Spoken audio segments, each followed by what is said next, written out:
ॐ त्र्यम्बकं यजामहे सुगन्धिं पुष्टिवर्धनम् उर्वारुकमिव बन्धनात् मृत्योर्मुक्षीयमामृतात्। आइए शिव महापुराण की चर्चा प्रारंभ करें। इसके पूर्व भाग में मैंने सती का जन्म और सती के विवाह की चर्चा आपके सामने रखी थी और मैंने साथ में यह भी निवेदन किया था कि सती शंका के स्वरूप में है।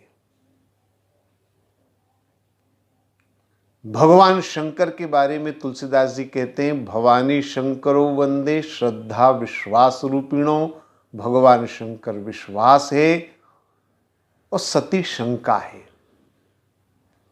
आज हम सती का संपूर्ण चरित्र देखेंगे और उसमें उनका यह चरित्र दिखाई देगा, उनका यह स्वरूप दिखाई देगा कि किस तरह से सती के जीवन में शंकाएं हैं और शंकाओं का अंतिम परिणाम क्या होता है।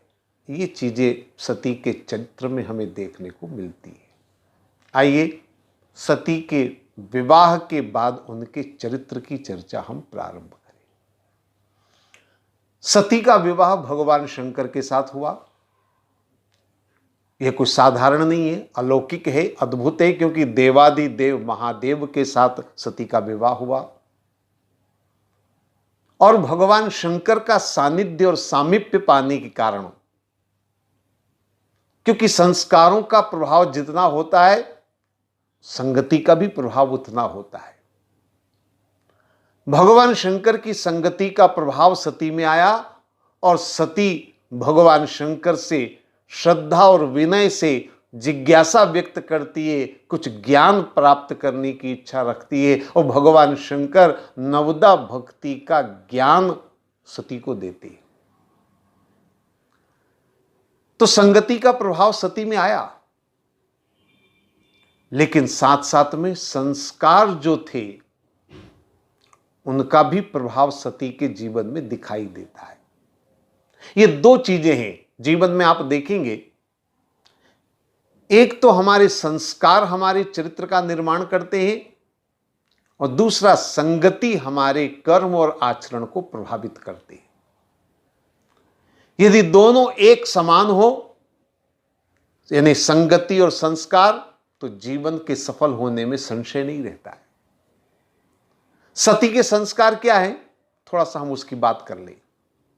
देखिए, सती है दक्ष की कन्या। दक्ष का अर्थ आप जानते, दक्ष माने होशियार, चतुर, चालाक, जो अपने आप को बहुत ज्यादा होशियार समझता है, जो अपने आप को बहुत चालाक समझता है, अपने आप को जो सबसे ज्यादा बुद्धिमान समझता है। बुद्धिमान होना अलग बात है, बुद्धिमान अपने आप को समझ लेना अलग बात है। तो जो बहुत ज्यादा चालाक, चतुर और बुद्धिमान अपने आप को मानता है, वो किसी पर विश्वास नहीं करता है। और जो किसी पर विश्वास नहीं करेगा तो निश्चित रूप से शंकाएं करेगा। यहां सती का जन्म होता है। तो सती के जन्म से जो संस्कार हैं वो दक्ष के हैं और इसी कारण सती के अंदर शंकाएं हैं और उसका प्रसंग देखने को मिलता है। आप लोगों ने सुना होगा, दंडकारण्य में भगवान राम सीता के लिए विलाप कर रहे थे। सीता हरण हो गया था। भगवान शंकर और सती दोनों वहां पर गए। शिव महापुराण में इस कथा का वर्णन है। सती ने जब राम को रोते बिलखते देखा तो मन में शंका उत्पन्न हो गई कि ये पूर्ण ब्रह्म परमपिता परमेश्वर कैसे हो सकते हैं, क्योंकि परमात्मा तो घटघटवासी होता है, अंतर्यामी होता है और इन्हें अपनी पत्नी का भी पता नहीं है ये अपनी पत्नी के लिए रो रहे हैं जैसे एक सामान्य कामी पुरुष रोता है, वो भी शायद इतना नहीं रोता है जितना कि ये रो रहे हैं, तो ये भगवान कैसे होंगे? ये पूर्ण ब्रह्म परम पिता परमेश्वर कैसे हो सकते? नहीं हो सकते, नहीं मानती मैं। सती ने परमात्मा को लेकर मन में शंका करी। और एक बात निश्चित तौर पर आप समझ लीजिए, जितनी आपके मन में शंका प्रबल होगी, और दूसरी एक और बात है, जिसके प्रति आप शंका कर रहे हैं, जिसके प्रति, उसका स्तर जितना बड़ा या छोटा होगा, परिणाम भी उतना ही बड़ा और छोटा होगा। आप एक मामूली सी 2-5 रुपए की चीज पर शंका करेंगे तो फायदा और नुकसान 2-5 का ही होगा, इससे ज्यादा नहीं होगा। लेकिन किसी विराट पर शंका करेंगे तो उसका नुकसान या फायदा दोनों होंगे, या तो नुकसान होगा या फायदा होगा।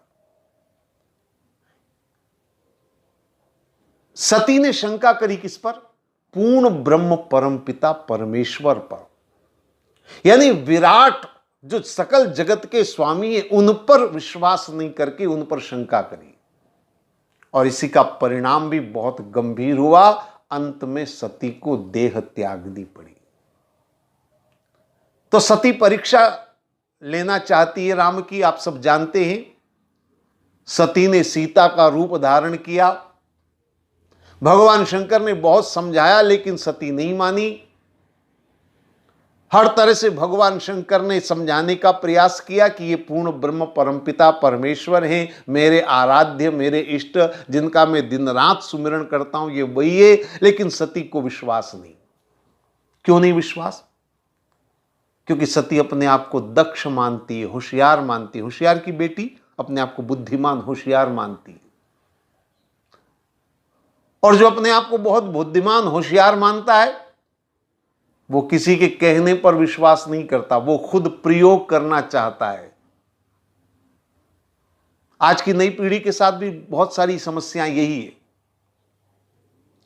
आज की नई पीढ़ी भी किसी पर विश्वास नहीं करती। लेकिन जीवन में मैं आपको एक निवेदन कर दूं, जीवन में ऐसे बहुत सारे अवसर आते हैं, बहुत सारे ऐसे मौके आते हैं जब हमें किसी के कहने पर विश्वास करना पड़ता है। उसके बिना काम नहीं चलता है। सोचिए जरा, एक डॉक्टर अगर कहता है कि यह वस्तु जहर है, इसके खाने से आदमी की मृत्यु हो जाती है, और अगर हम ये कहें कि हम तो किसी के कहने से नहीं मानते, हम तो खुद टेस्ट करके देखेंगे, हम खुद चख करके देखेंगे, तो परिणाम क्या होगा? मृत्यु होगी। बच्चा स्कूल में पढ़ने जाए और शिक्षक ये कहे, मास्टर ये कहे, अ ऐसे लिखा जाता है, और अगर लड़का ये कहे कि मैं कैसे मान लूं अ ऐसे लिखा जाता है, मैं तो ऐसे लिखना मानता हूं कि ऐसे लिखेंगे तो होगा, तो वो पढ़ नहीं पाता है, पढ़ नहीं सकेगा। इसलिए जीवन में कई जगह विश्वास की बड़ी आवश्यकता होती है, विश्वास का बड़ा महत्व होता है। और मैं पढ़े लिखे बंधुओं से यह निवेदन करना चाहूंगा कि आज जिस विज्ञान के बलबूते पर हम अपने आप को बहुत अग्रणी मानते हैं, उस विज्ञान का आधार ही विश्वास है। कोई भी वैज्ञानिक किसी भी वस्तु का आविष्कार तभी कर पाएगा जब वो पहले उस पर विश्वास करे। बिना विश्वास किए वो आविष्कार नहीं कर सकता। पहले उसको स्वयं को विश्वास होगा कि हां ऐसा हो सकता है, तभी वो उसके लिए प्रयत्न करेगा, और प्रयत्न करेगा तो कभी न कभी सफलता मिलेगी। तो विश्वास तो बहुत जरूरी है। बिना विश्वास के विज्ञान एक कदम आगे नहीं बढ़ सकता। और इसलिए मैं आपसे निवेदन करूंगा कि जीवन में विश्वास का बड़ा महत्व है। सती ने विश्वास को छोड़ा, केवल अपने परीक्षण पर उसने विश्वास किया। तो सीता के रूप में परीक्षा लेने गई और परिणाम क्या निकला? भगवान राम तो घटघटवासी अंतर्यामी, उन्होंने तो देखते ही पहचान लिया और कह दिया आप शिव की अर्धांगिनी है। भगवान राम ने नमन किया तो सती परीक्षा लेकर के स्वयं मुसीबत में पड़ गई। आप जानते हैं, परीक्षा लेने के बाद सती भगवान शंकर के पास गई। भगवान शंकर ने पूछा, परीक्षा कैसे ली, मुझे सब सच सच बताओ। सती ने टाल दिया, मैंने कोई परीक्षा नहीं ली, बस गई थी जरूर परीक्षा लेने के लिए, पर बाद में मैंने आपके वचनों पर विश्वास कर लिया। और इस तरह सती भगवान शंकर से झूठ बोल करके छुपाना चाहती है, लेकिन बातें छुपती कहां है। भूत भावन भगवान शंकर घटघटवासी अंतर्यामी त्रिकालज्ञ, आंख बंद करके देखा, सब समझ गए। सती सीता के रूप में गई, सती ने सीता का रूप धारण किया। भगवान शंकर ने मन ही मन सती का त्याग कर दिया और भगवान शंकर समाधि में चले गए। अब देखिए सती के चरित्र को जरा ध्यान से। भगवान शंकर की अर्धांगिनी है, देवादिदेव महादेव की अर्धांगिनी है, लेकिन सती के जीवन का पतन हो रहा है केवल एक मात्र शंका के कारण। ये शंका का दुष्परिणाम है। भगवान शंकर समाधि में चले गए। अब एक बार की बात है, देवता लोग सज धज करके, श्रृंगार करके, वस्त्र आभूषणों से अलंकृत होकर के जा रहे थे, विमान में बैठ बैठ करके। तो सती ने किसी से पूछ लिया, आप सब लोग कहां जा रहे हैं, मतलब। तो जिससे पूछा उसने बड़े आश्चर्य से सती से उल्टा सवाल पूछा, आप अभी तक यहां? सती कुछ समझ नहीं पाई। तो बताया कि आपके पिता बहुत बड़ा यज्ञ कर रहे हैं और हम सब लोग वहीं जा रहे हैं। जब सती को पता चला मेरे पिता बहुत बड़ा यज्ञ कर रहे हैं, तो सती ने अब जाने की इच्छा व्यक्त करी। भगवान शंकर से हाथ जोड़कर निवेदन किया, नाथ हमारे पिताजी बहुत बड़ा यज्ञ कर रहे हैं, हमें भी चलना चाहिए। भगवान शंकर ने कहा, अगर हमें निमंत्रण मिलता तो हम भी जरूर जाते, लेकिन हमें निमंत्रण नहीं मिला। अब सती तो दक्ष की कन्या है, बुद्धिमान की कन्या है, उसने तर्क दिया और तर्क से अपनी बात मनवानी चाहिए। और तर्क देते हुए सती ने कहा, हो सकता है पिताजी ने निमंत्रण पत्र भेजा और हमको नहीं मिल पाया हो। भगवान शंकर मुस्कुराए और मुस्कुरा करके बोले, बाकी सबको मिल गया और एकमात्र हमको नहीं मिला, यह संभव नहीं है। सती ने दूसरा तर्क दिया।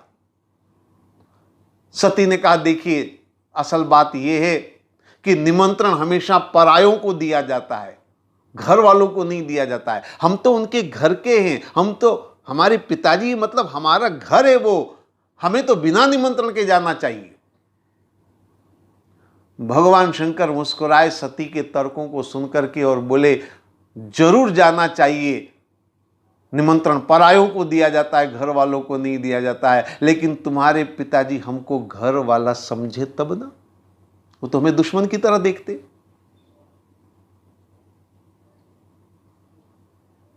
भगवान शंकर ने बहुत समझाया, सती नहीं मानी। बोले, आप नहीं जाएंगे तो मैं जाऊंगी, मुझे जाना है। भगवान शंकर ने कुछ गणों के साथ सती को भेज दिया।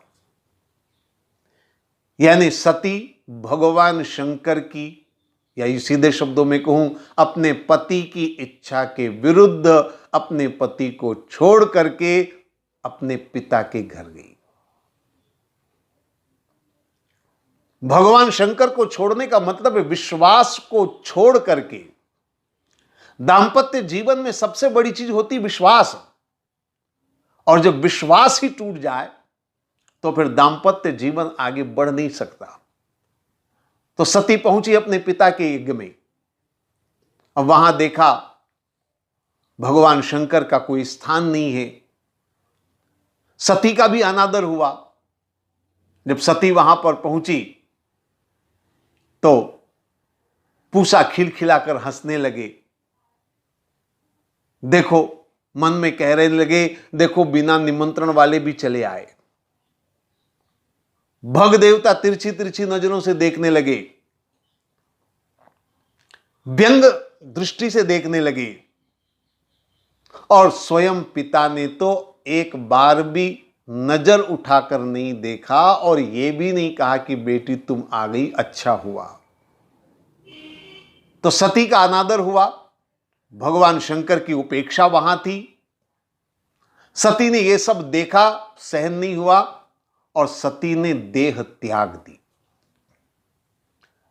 वैसे ये सती शब्द सुनकर के कई बार भ्रम होता है। सती प्रथा एक अलग चीज रही है, यह सती शब्द बिल्कुल अलग है।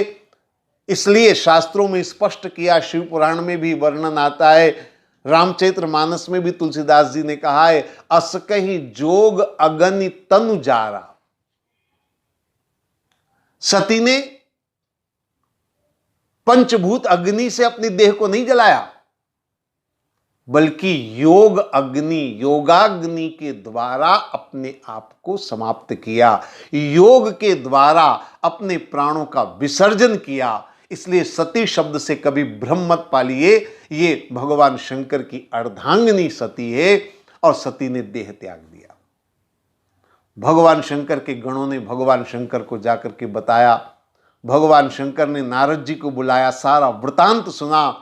अपनी जटाओं से उन्होंने वीरभद्र को पैदा किया और वीरभद्र अनेक गणों को लेकर के उस यज्ञ में गया और उस यज्ञ को तहस नहस कर दिया। भृगु ऋषि की दाढ़ी नोच ली, पूषा के दांत तोड़ दिए, भग देवता की आंखें फोड़ दी।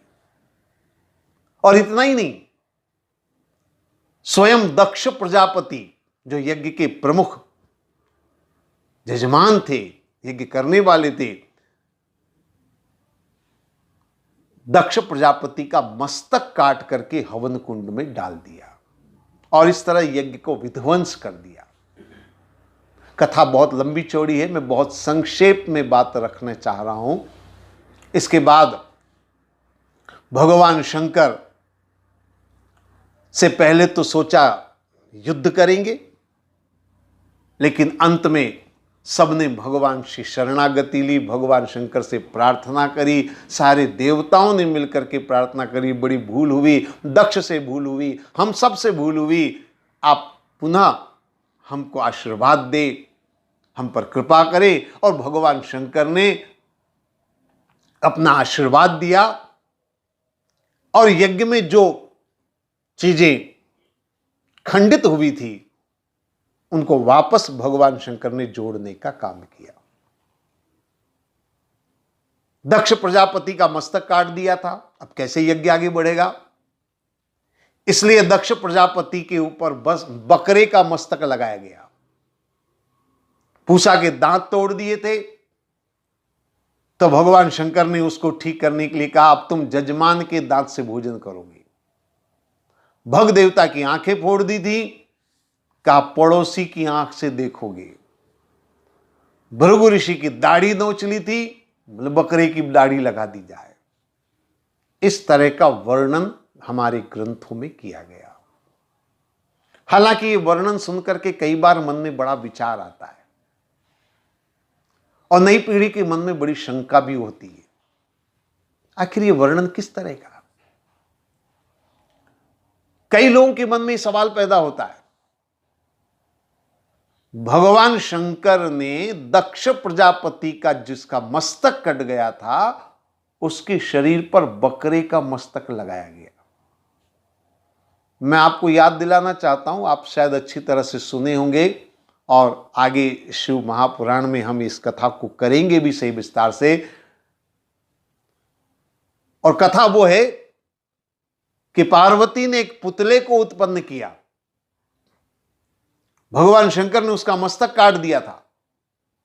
बाद में पार्वती ने रुदन किया, आग्रह किया, प्रार्थना करी, कहा ये मेरा पुत्र था, तो भगवान शंकर ने अपने गणों को भेजा और एक हाथी का मस्तक उसके ऊपर फिट कर दिया। आप समझ गए ना, भगवान गणेश गणपति के जन्म की कथा है, शिव पुराण में आएगी, हम आगे बात करेंगे। तो एक सवाल पैदा होता है, भगवान शंकर के पुत्र के समय हाथी का मस्तक लाया गया और दक्ष प्रजापति यानी भगवान शंकर के ससुर का जब नंबर आया तो बकरे का मस्तक लगाया गया। ये तो भेदभाव है। आखिर क्या है ये? और जब हम सुनते हैं पूषा के दांत तोड़ दिए तो बोले तुम जजमान के दांत से भोजन करो। कहना बहुत आसान है, जजमान के दांत से भोजन करो, लेकिन कैसे? जजमान के दांत से भोजन कैसे होगा? अगर कल्पना करेंगे तो ये कल्पना तो ऐसी बनेगी कि जजमान पहले भोजन चबाएगा और चबाने के बाद आपसे कहेगा मुंह खोलो, फू ऐसे मुंह में डाल देगा। अब ऐसा सुनते हुए और सोचते हुए भी हमको घृणा होती, घिन होती है। ये कैसा भगवान शंकर ने प्रस्ताव रखा कि जजमान के दांत से भोजन करो? भग देवता की आंखें फूट गई, बोले पड़ोसी की आंख से देखो।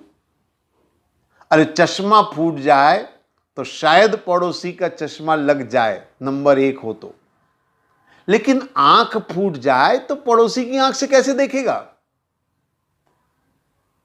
तो बड़ा विचित्र सा वर्णन हमें देखने और सुनने को मिलता है। लेकिन इस वर्णन को अगर ध्यान से सुने, एक एक शब्द पर अगर आप ध्यान दें, तो निश्चित रूप से आपको इन ग्रंथों की महत्ता समझ में आएगी और हमारे ऋषि मुनियों ने कितना सूझबूझ के साथ वर्णन किया है वो बात समझ में आएगी। थोड़ा एक एक शब्द को आप ध्यान से समझने का प्रयास करें।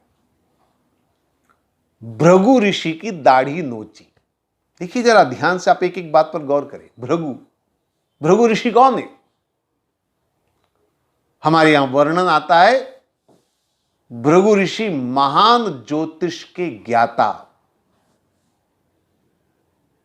अनेक धर्म ग्रंथों के रचयिता। भृगु संहिता आपने शब्द सुना होगा, यह बहुत प्रसिद्ध ग्रंथ है, जो ज्योतिष का ग्रंथ है। ऐसे महान ऋषि और उनकी दाढ़ी नोच ली, ये संकेत है। ये ज्योतिष के इतने महान ज्ञाता हैं तो इनको पता होना चाहिए कि ये यज्ञ जो भगवान शंकर के बिना किया जा रहा है ये सफल नहीं होने वाला, ये असफल होगा। उनको तो पता होना चाहिए। और अगर इतना भी पता नहीं है तो उनका ज्ञान, उनका अनुभव किस काम का? इसलिए दाढ़ी नोच ली। दाढ़ी क्यों नोची? देखिए दाढ़ी जो होती है ना, प्राचीन काल में दाढ़ी को अनुभव का स्वरूप माना जाता था। सफेद दाढ़ी वाला कोई बैठा है, मतलब बड़ा अनुभवी कोई आदमी बैठा है। तो भृगु ऋषि ने अपने अनुभव का, अपने ज्ञान का उपयोग नहीं किया, इसलिए दाढ़ी नोच ली। बाद में भगवान शंकर ने क्या किया? वापस दाढ़ी लगवाई और किसको यह काम सौंपा? मणिभद्र को यह काम सौंपा। शब्दों को ध्यान समझेंगे, एक एक शब्द का महत्व, एक एक शब्द की कीमत है। मणिभद्र, भद्र माने भद्रता, बुद्धिमत्ता, और मणि जो है वो कीमती होती है। मणि धन की ओर इशारा करती है। तो मणिभद्र का मतलब है धनवान और बुद्धिमान। ये दोनों चीजें, जो धनवान भी है बुद्धिमान भी है। याद रखिए, आपकी उम्र चाहे कितनी भी हो, अनुभव चाहे कितना भी हो, लेकिन समाज में जिसके पास ये दो चीजें हैं, यानी धन भी है और बुद्धि भी है, समाज उसकी पूजा करेगा, समाज उसको महत्व देगा, चाहे वो उम्र में आपसे छोटा भी क्यों ना हो। उसकी महत्ता बढ़ेगी समाज में। धन और बुद्धि दोनों, हां, दोनों में से एक न हो तो शायद पूजा न हो, सम्मान न हो, लेकिन दोनों चीजें, धन भी है बुद्धि भी है, दुनिया उसके सामने झुकेगी। तो भृगु ऋषि चाहे ज्ञानी हैं, चाहे कितने भी अनुभवी हैं, लेकिन धन और बुद्धि के सामने उन्हें झुकना पड़ेगा। इसलिए मणिभद्र ने भृगु ऋषि की दाढ़ी लगाई। और कौन सी? बकरे की दाढ़ी। बकरे की दाढ़ी का मतलब है जिसमें कोई अनुभव नहीं है, बस केवल मैं करता है बकरा, ऐसे मैं करने वाले की दाढ़ी जिसमें जरा भी अनुभव नहीं है, वो दाढ़ी लगाई गई। पूसा के दांत तोड़ दिए। किसने तोड़े? चंड ने तोड़े। चंड शब्द पर ध्यान देना। चंड, प्रचंड, यह है समय। चंड और प्रचंड का मतलब है जिसकी गति कोई रोक ना सके, और समय को कोई रोक नहीं सकता। आप अपनी घड़ी रोक सकते हैं, लेकिन समय को कोई नहीं रोक सकता। यह समय है। समय बड़ा बलवान है, आपने सुना होगा ये शब्द। और ये जो दांत है ना, पहली बात तो यह है कि चाहे आपके दांत कितने भी अनमोल हो, चाहे कितने भी सुंदर हो, लेकिन समय के साथ अपने आप सारे दांत झड़ जाएंगे, सारे दांत चले जाएंगे। ये रुकने वाली नहीं है। दूसरी एक और बात, दांतों को स्नेह का प्रतीक माना है। भगवान के विराट स्वरूप का वर्णन जब ग्रंथों में किया जाता है तो उसमें दांत जो है वो स्नेह के प्रतीक माने जाते हैं। तो दांत है वो स्नेह के लिए। लेकिन यहां पर पूसा ने क्या किया? खिलखिलाकर हंसी उड़ाने का काम किया, यानी दांतों का दुरुपयोग किया। दांत किसी की हंसी उड़ाने के लिए नहीं होते, बल्कि दांत जो है वो मुस्कुरा करके स्नेह बांटने के लिए होते। तो इसने दांतों का दुरुपयोग किया, इसलिए इसके दांत तोड़ दिए और बाद में कहा जजमान के दांत से भोजन करो। जजमान के दांत से भोजन का मतलब थोड़ा समझ लीजिए। जजमान के दांत से भोजन का यह मतलब नहीं कि कोई और चबाएगा, कोई और खाएगा, यह संभव नहीं है और यह उचित भी नहीं है। जजमान के दांत से भोजन का एक मतलब दूसरा है। दो व्यक्तियों में जब बहुत ज्यादा मित्रता होती है, या एक और उदाहरण दूं मैं, आपने देखा होगा छोटा बालक और उसकी मां, दोनों में अनन्य प्रेम होता है। और उस अनन्य प्रेम के कारण कभी कभी आपने देखा होगा बालक के मुंह का झूठा मां खा लेती है, मां के मुंह से निकालकर बच्चा खा लेता है, लेकिन उनको घृणा नहीं होती है, क्योंकि बहुत ज्यादा स्नेह होता है, ममत्व होता है। जहां बहुत ज्यादा स्नेह और ममत्व होता है वहां झूठा खाया जाता है, वरना कोई कभी किसी का झूठा नहीं खाता है। हमारे यहां जब दो मित्रों में बहुत ज्यादा प्रेम होता है तो उसके लिए एक मुहावरा है, कहते हैं इतना प्रेम है कि एक दांत से रोटी टूटती है। एक दांत से रोटी टूटने का मतलब है दोनों में अनन्य प्रेम है। पूसा से कहा गया जजमान के दांत से भोजन करो। जजमान के दांत से भोजन का मतलब यह है कि स्नेह, प्रेम, अपनत्व होना चाहिए, तब जीवन सफल होगा। और भग देवता की आंखें फोड़ दी। क्यों फोड़ दी? क्योंकि वो तिरछी तिरछी नजरों से देख रहे थे। भगवान ने हमें नेत्र इसलिए नहीं दिए। तिरछी तिरछी नजरों से देखने का मतलब है किसी को हीन दृष्टि से देखना, किसी को हेय दृष्टि से देखना, किसी को अपने से छोटा समझना और छोटा मान करके उसका तिरस्कार, अनादर करना। इस हेय दृष्टि से जीवन सफल नहीं हो सकता है। इसलिए कहा कि तुम पड़ोसी की आंख से देखो। पड़ोसी की आंख क्या है? देखिए, जरा ध्यान दीजिए। भग देवता ही। भग, भग का अर्थ है ऐश्वर्य। इसी से भगवान शब्द बना है। भगवान माने ऐश्वर्यवान, भग कहते हैं ऐश्वर्य को। जब आदमी के पास ऐश्वर्य आता है, धन दौलत आती है, तो वो दूसरों को हीन दृष्टि से देखने लगता है, दूसरों को हेय दृष्टि से देखने लगता है। इसीलिए भगवान शंकर कहते तुम पड़ोसी की आंख से देखो। पड़ोसी का मतलब क्या है? आपने गौर किया होगा, जहां एक अमीर होता है उसके आसपास 10 गरीब जरूर होते हैं। जहां एक उद्योग होता है, उद्योगपति होता है, उसके आसपास झुग्गी झोपड़ियां जरूर होती। प्रकृति का नियम है, सृष्टि का नियम है, ये बहुत महत्वपूर्ण है। क्योंकि बिना झुग्गी झोपड़ी वालों के उद्योगपति का काम नहीं चलेगा, और बिना उद्योगपति के झुग्गी झोपड़ी वालों का पेट नहीं भरेगा। दोनों का साथ होना बहुत जरूरी है। इसलिए कहा पड़ोसी की आंख से देखो। पड़ोसी की आंख से देखने का मतलब है एक गरीब के नजरिए से देखो। एक छोटी सी बात मैं आपको बता दूं, एक छोटा सा सिक्का, 1 रुपए का, 2 रुपए का सिक्का अगर एक अमीर आदमी की जेब से गिर जाए तो शायद वो उसको उठाना भी उचित नहीं समझेगा, उसके लिए उसकी कोई कीमत नहीं है। लेकिन एक गरीब आदमी जो 2 दिन से भूखा है, अगर उसे धूल में पड़ा हुआ एक सिक्का मिल जाए या नाली में पड़ा हुआ एक सिक्का मिल जाए तो वो उसको उठाएगा और इतना आनंदित होगा, क्योंकि वह 2 का सिक्का, वो 1 का सिक्का उसके जीवन को बचाने का आधार बनने वाला है, वो उसके प्राण बचा लेगा। इसलिए पड़ोसी की नजर से देखने का मतलब है एक गरीब के नजरिए से देखोगे तो तुम धन की कीमत समझोगे, तुम धन का महत्व समझोगे। इसलिए कहा तुम पड़ोसी की आंख से देखो, तुम पड़ोसी के नजरिए से देखो। और दक्ष प्रजापति का मस्तक काट दिया किसने? वीरभद्र ने। जो वीर भी है, भद्र भी है। भद्र माने बुद्धिमान, सभ्य, और वीर यानी बलवान। बलवान बुद्धिमान दोनों है। उसने मस्तक काट दिया और लगाया किसका? बकरे का मस्तक लगाया। बकरा, बकरा शब्द बड़ा गजब का शब्द है। ध्यान से इसको बोल करके देखें। बकरा, जो बहुत ज्यादा बकबक करता है उसको कहते हैं बकरा। और बकरा बोलता कैसे है वो भी शायद आप जानते होंगे। हमेशा मैं ऐसा बोलता है।